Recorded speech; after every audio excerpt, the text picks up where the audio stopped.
বন্ধুরা, আজ আমরা আপনাদের জন্য এমন একটি গল্প নিয়ে হাজির হয়েছি যা আপনাদেরকে অবাক করবে এবং ভাবাবে যে একজন দরিদ্র ২৫ বছর বয়সী যুবক কেন ৭৫ বছর বয়সী এক ধনী মহিলাকে বিয়ে করেছিল। কিন্তু বিয়ের রাতে যখন সে তার বৃদ্ধ মহিলার সাথে রুমে ঢুকলো, তখন তার সাথে যা হয়েছিল তা জানলে আপনি অবাক হয়ে যাবেন। সেই বৃদ্ধা মহিলার উত্তেজনা এবং চাহিদা দেখে মনে হচ্ছিল যে তিনি কোনো ১৮ বছর বয়সের একজন যুবতী মেয়ের কোনো অংশেই কম নয়। কিন্তু আসল চমক এলো যখন অর্জুন এমন একটি সিদ্ধান্ত নিলেন যা কেউ আশা করেনি। তবে তোমাদের মধ্যে যারা ১৮ বছরের বয়সের কম রয়েছে তারা অবশ্যই এই ভিডিওটিকে ছেড়ে চলে যাও, কারণ এই ভিডিওতে অনেকগুলো খারাপ দৃশ্য দেখানো হয়েছে।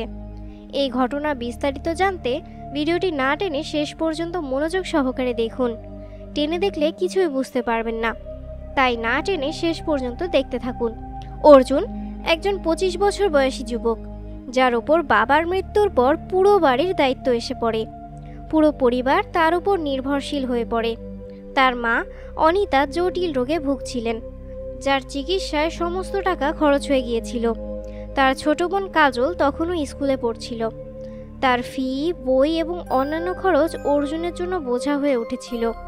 মাত্র ২৫ বছর বয়সে জীবন তাকে এতটাই দায়িত্বশীল করে তুলেছিল যে তার মুখ সময়ের আগেই বৃদ্ধ লাগতে শুরু করেছিল। সারাদিন পড়াশোনা, কঠোর পরিশ্রম এবং ছোটোখাটো কাজ করে সে কোনোভাবে সংসার চালাচ্ছিল। তার মুখে উদ্বেগের রেখা এবং চোখের নিচে কালো দাগ স্পষ্টভাবে ইঙ্গিত দিচ্ছিল যে সে ভেতর থেকে সম্পূর্ণ ক্লান্ত। যারা ঋণ পায় তারা প্রতিদিন তাদের দরজায় কড়া নাড়ত। একদিন সে একটা সস্তা চায়ের দোকানে গেল। সে পকেট থেকে কয়েনগুলো বের করে গুনতে শুরু করলো, চা কেনার জন্য পর্যাপ্ত টাকা তার কাছে আছে কিনা তা পরীক্ষা করার জন্য। তারপর তার চোখে পড়ল এক মহিলার ওপর, যে দূর থেকে তার দিকে তাকিয়েছিল। তিনি কোনো সাধারণ মহিলা ছিলেন না, তার নাম ছিল সামিরা মালিক।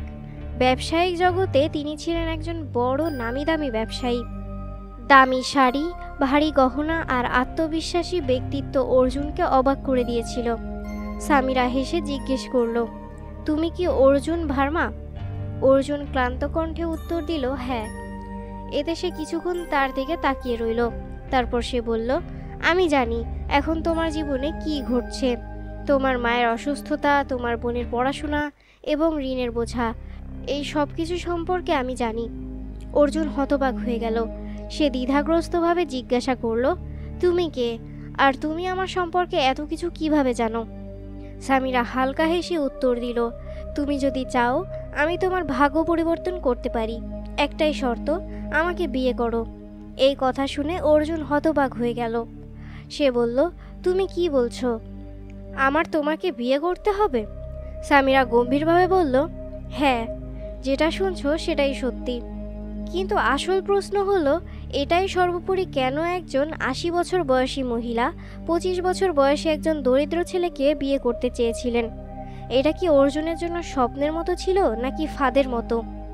কিন্তু এই সিদ্ধান্তের পিছনে লুকিয়ে থাকা রহস্য জানলে আপনি অবাক হয়ে যাবেন। এটা কোনো রসিকতা নয়, বরং এটা তোমার জন্য একটি সোজা প্রস্তাব। শান্ত স্বরে বলল সামিরা, যদি তুমি এটা মেনে নাও তাহলে আমি নিজেই তোমার মায়ের চিকিৎসা করাবো। তোমার বোনের পড়ালেখার সম্পূর্ণ খরচের দায়িত্ব আমি নিব এবং তোমার মাথার ঋণও শোধ করব। এইসব আমার পক্ষ থেকে হবে। আমি তোমাকে তোমার জীবনের সকল সমস্যা থেকে মুক্ত করব। অর্জুনের মনটা যেন অশান্তিতে ভরে গেল। সে একটা দীর্ঘ নিঃশ্বাস ফেলে জিজ্ঞাসা করল, এর বিনিময়ে আমাকে কি করতে হবে? শুধু একটা জিনিস। সামিরা তৎক্ষণাৎ উত্তর দিল, তোমার আমাকে বিয়ে করতে হবে। আমাদের মধ্যে একটা আইনি চুক্তি হবে। বিয়ের পরেও তোমার স্বাধীনতায় কোনো হস্তক্ষেপ হবে না। তুমি তোমার জীবন তোমার নিজের ইচ্ছা মতোই কাটাতে পারবে। কিন্তু আমার কিছু শর্ত আছে যা তোমাকে মানতে হবে। তার কথাগুলো শুনতে সহজ মনে হচ্ছিল, কিন্তু বাস্তবে সেগুলো পূরণ করা খুবই কঠিন ছিল। অর্জুন কিছু না বলে সেখান থেকে চলে গেল। সামিরাও তার দামি গাড়িতে করে চলে গেল। অনেক দিন কেটে গেল, কিন্তু পরিস্থিতি অর্জুনকে বাধ্য করল। ঋণদাতাদের হুমকি দিনরাত তার মানসিক শান্তিকে কেড়ে নিয়েছিল। সে ভাবতে লাগলো, যদি আমি ওই ধনী মহিলার কথায় রাজি হই তাহলে হয়তো আমার মা জীবন পাবেন এবং আমার বোনের ভবিষ্যতও ভালো হবে। অবশেষে সে হাল ছেড়ে দিয়ে সামিরার কাছে গেল এবং তার সমস্ত শর্ত মেনে নিয়ে তাকে বিয়ে করল। সাক্ষীদের সামনেই দলিলপত্রে স্বাক্ষর করা হয়েছিল এবং অতি সরলতার সাথে বিবাহ সম্পন্ন হয়েছিল। এই প্রথম অর্জুন একটি বিলাসবহুল প্রাসাদে পা রাখলেন। তার হৃদয়ে এক অজানা উদ্বেগ ভরে উঠল। সে বিশ্বাস করতে পারছিল না যে সে বিশ্বের অন্যতম ধনী মহিলার সাথে বিবাহিত। প্রাসাদটি কোনো রাজপ্রাসাদের চেয়ে কম ছিল না। চারিদিকে ছিল জাঁকজমক, দামি আসবাবপত্র, উঁচু সিলিং, মার্বেল পাথরের মেঝে আর দেওয়ালে জটিল সজ্জা। প্রতিটি কোণ স্বপ্নের মতো লাগছিল। সেখানকার চাকররা সামিরার নির্দেশে যেত এবং সর্বদা প্রস্তুত থাকত। সে বুঝতে পারল যে সামিরা কোনো সাধারণ মহিলা নয়। এমনকি বছরের পর বছর ধরে তার জন্য কাজ করা চাকররাও তার সামনে মাথা নিচু করে দাঁড়িয়ে থাকত। প্রাসাদে কাজ করা সুন্দরী মেয়েরা যদি অর্জুনের সাথে কথা বলতো, তারা খুব কম কথারই উত্তর দিত এবং তারপর চুপ করে থাকত। যেন একটা ভয় আছে যে নতুন ভদ্রলোক হয়তো কোনো কিছুর জন্য খারাপ বোধ করবেন। রাতের নীরবতায় তার মনে হচ্ছিল যেন সব কিছু তার ইচ্ছা মতোই ঘটছে, কিন্তু তারও একটু দম বন্ধ হয়ে আসছিল। যখন সে পেছনে ফিরে তাকালো, তখন সে শূন্যতা ছাড়া আর কিছুই দেখতে পেল না। সময়ের সাথে সাথে অর্জুন প্রাসাদের সবচেয়ে বড় রহস্য আবিষ্কার করতে শুরু করলো। দ্বিতীয় তলায় একটি ভারী এবং বিশাল দরজা ছিল, যা সবসময় বন্ধ থাকত এবং তাতে একটি বড় তালা লাগানো থাকত।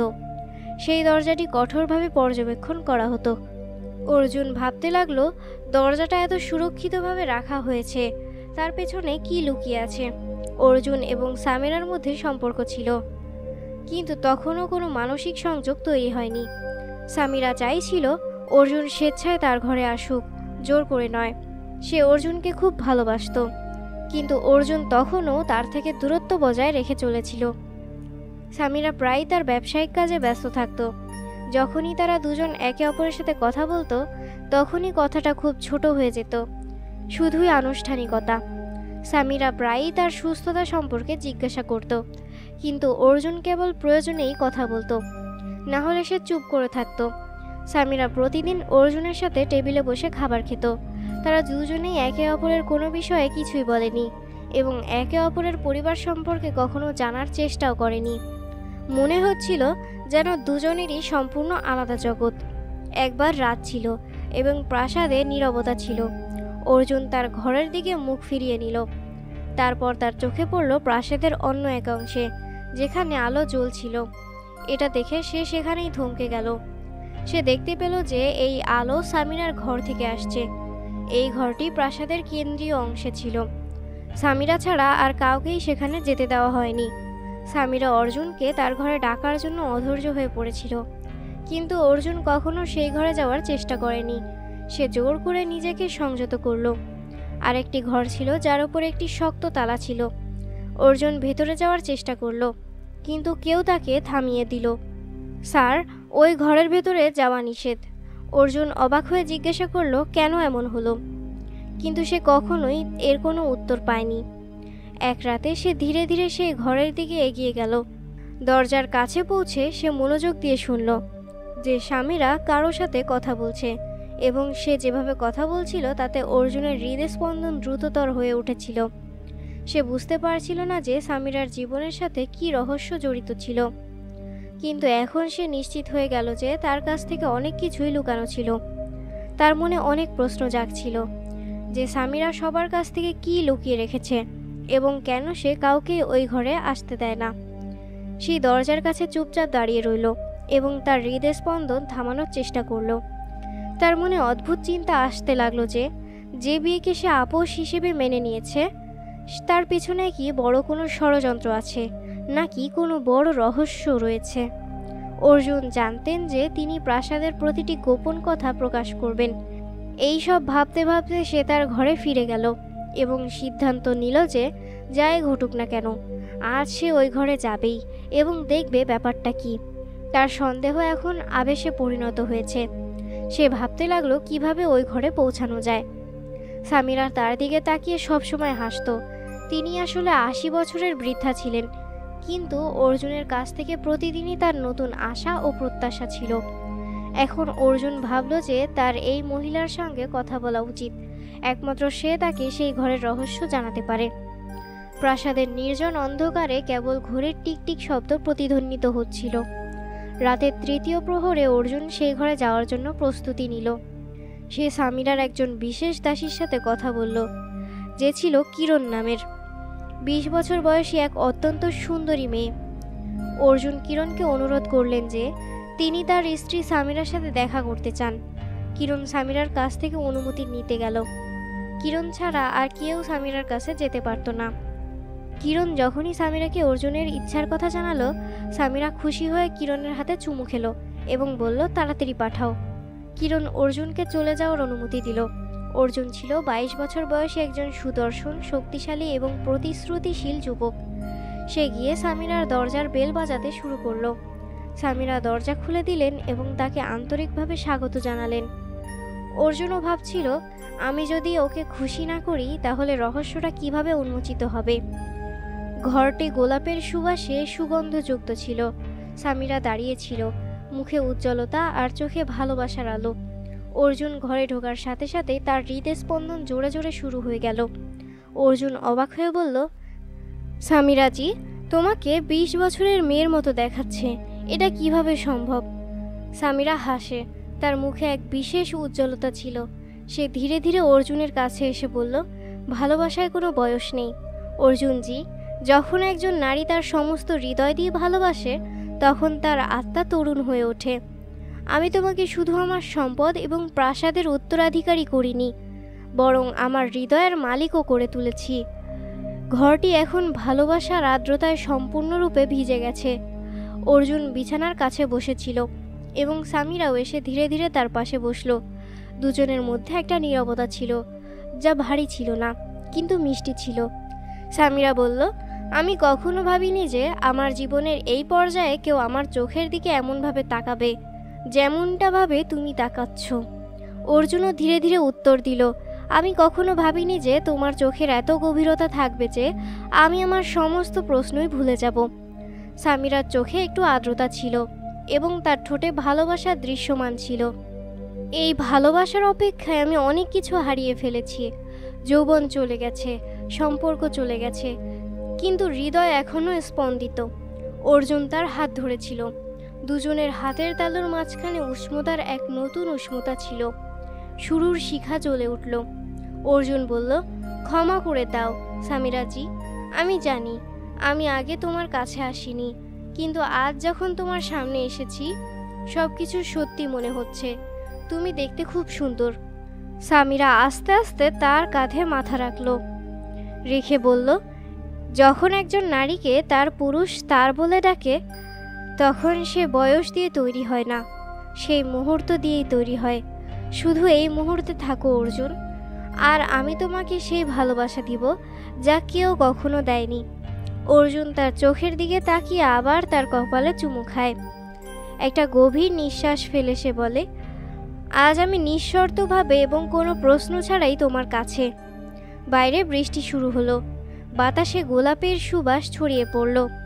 রাত আরও গভীর হচ্ছিল, কিন্তু মনে হচ্ছিল যেন ঘড়ির সময় থেমে গেছে। আলোর শিখা ধীরে ধীরে মিলিয়ে আসছিল, কিন্তু এখন অর্জুন এবং সামিরার চোখে গভীরতা ছিল, বিশ্বাসের, ভালোবাসার।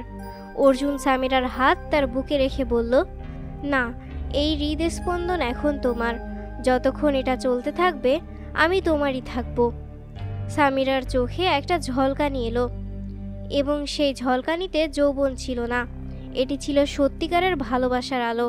সে আরও কাছে এলো, তার বুকে কপাল রেখে বলল, আমি জীবনে মাত্র দুবার আমার হৃদয়ের তৃপ্তি পেয়েছি। একবার যখন তুমি আমাকে তোমার স্ত্রী বলেছিলে এবং দ্বিতীয়বার যখন তুমি আমাকে তোমার বলেছিলে। অর্জুন তার চুলে আস্তে আস্তে আদর করল। আমি শপথ করছি আমি তোমার চুলের প্রতিটি অংশ ভালোবাসি। সামিরার ঠোঁট কাঁপছিল, কিন্তু কেবল একটি শব্দ বেরিয়ে আসছিল, আজ তোমার ইচ্ছা পূরণ হয়েছে। আজ তুমি আমার হৃদয়ের প্রতিটি শূন্য কোণে বসতি স্থাপন করেছ। অর্জুন হাসল, তার চোখে সেই নিষ্পাপতা ছিল যা কেবল প্রথম প্রথম প্রেমে পাওয়া যায়। সে সামিরার এত কাছে এসেছিল যে তাদের নিঃশ্বাসও আলাদা মনে হয়নি। এরপর অর্জুন ফিসফিসিয়ে বলল, এখন আমার জীবনের প্রতিটি দিন কেবল তুমি। তোমাকে ছাড়া আমি সম্পূর্ণই অসম্পূর্ণ। আমি আজ এটা বুঝতে পেরেছি। সেই রাতে তারা দুজনেই কোনো প্রতিশ্রুতি দেয়নি, তারা কোনো শপথ নেয়নি, কারণ তাদের নীরব চোখ সব কিছু বলে দিয়েছিল। ঘরটি আর কেবল একটি জায়গা ছিল না, এটি তাদের প্রেমের গল্প হয়ে উঠেছে।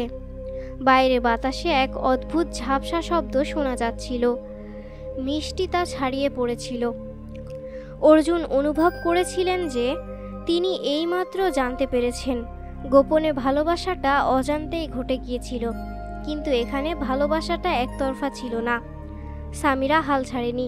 সে অর্জুনের কাছে এসে তার ঠোঁটে আঙ্গুল রাখল। এখন কিছু বলো না, শুধু অনুভব করো। অর্জুনের চোখ অবাক হয়ে গেল, যেন সে ৮০ বছরের বৃদ্ধা নয়, বরং ২৫ বছরের একজন প্রাণবন্ত নারী।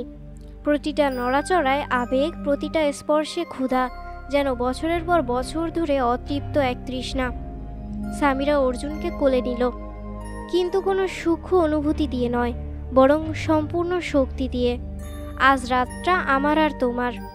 অর্জুনের কিছু করার দরকার ছিল না। সামিরা ইতিমধ্যেই প্রেমে ডুবেছিল।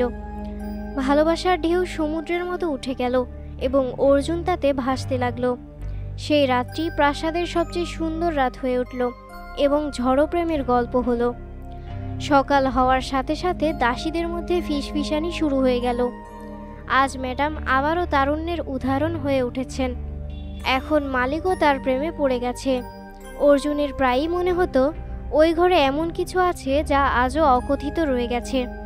সেদিন সে সাহস সঞ্চার করল। দরজাটি অর্ধেক খোলা ছিল। হৃৎপিণ্ড আরও জোরে স্পন্দিত হতে লাগলো। সে ধীরে ধীরে ভেতরে গেল। ঘরটি মৃদু আলোয় জ্বলজ্বল করছিল। পুরনো আসবাবপত্র, দেয়ালে ঝুলন্ত ছবি, এক কোণে ভারী আলমারি কাঠের, যেখানে অনেক ফাইল রাখা ছিল। অর্জুনের চোখে পড়ল কাছে রাখা একটি টেবিলের দিকে। সেখানে একটি মোটা খাম পড়েছিল, যার কোণাগুলো হলুদ হয়ে গিয়েছিল। মনে হচ্ছিল যেন বারবার স্পর্শ করা হয়েছে। সে খামটি খুলল।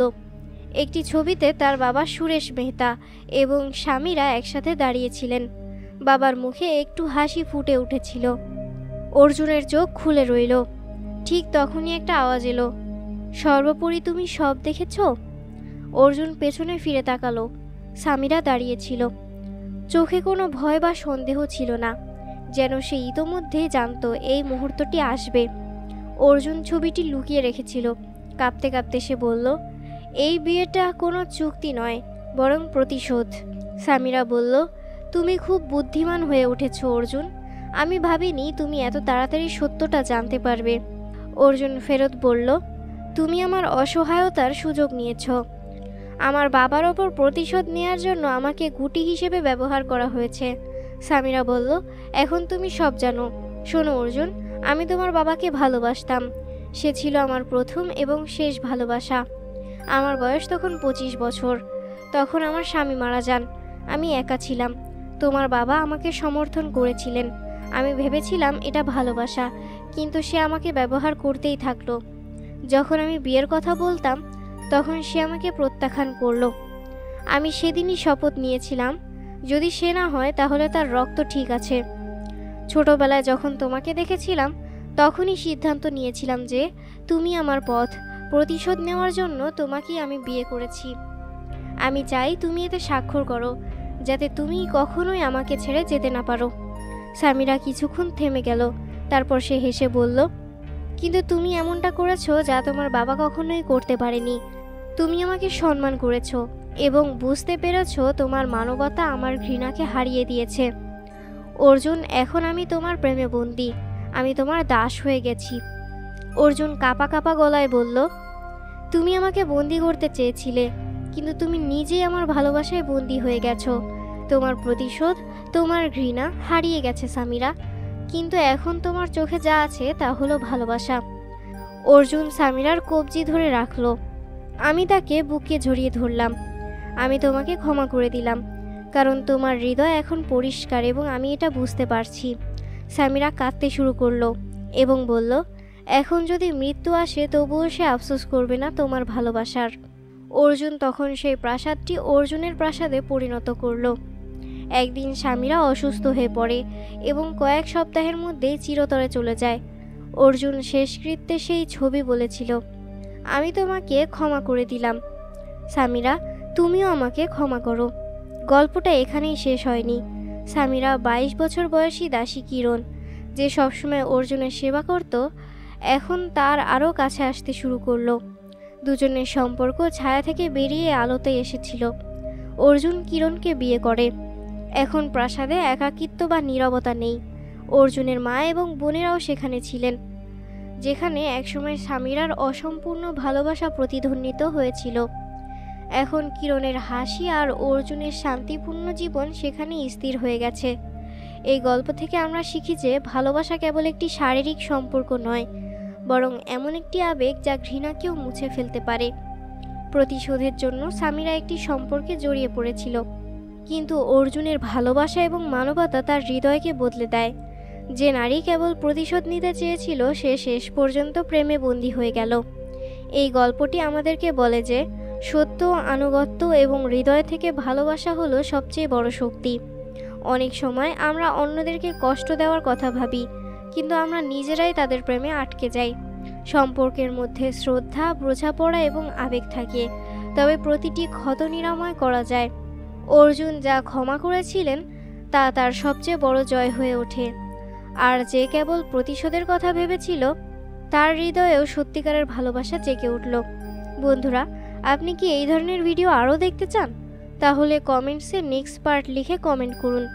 আজকের মতো এ পর্যন্তই, দেখা হবে পরের ভিডিওতে। আমাদের ভিডিও যদি ভালো লেগে থাকে তাহলে অবশ্যই আমাদের চ্যানেলটিকে সাবস্ক্রাইব করবেন এবং বেল বাটনটি বাজিয়ে দিবেন। ধন্যবাদ সবাইকে।